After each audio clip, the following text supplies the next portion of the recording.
এখন থেকে নেক্সট 24 ঘন্টা তোমার কেমন কাটবে চলো দেখা যাক।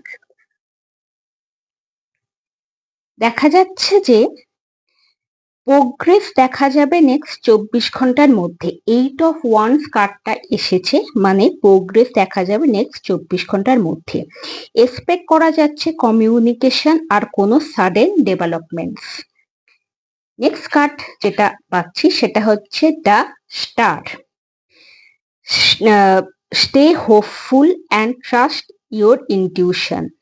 দ্য স্টার কার্ডটা তোমাকে এনকারেজ করছে নিজের ওপর বিশ্বাস রাখো, কিপ ফেথ ইন ইয়োরসেলফ।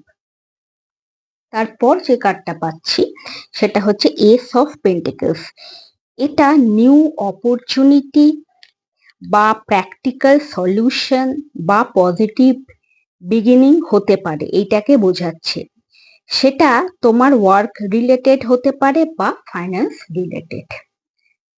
আমার রিডিংটা ভালো লেগে থাকলে প্লিজ লাইক, শেয়ার, কমেন্ট করো, আমাকে সাবস্ক্রাইব করো আর ফলো করো। আর সবাই খুব ভালো থেকো।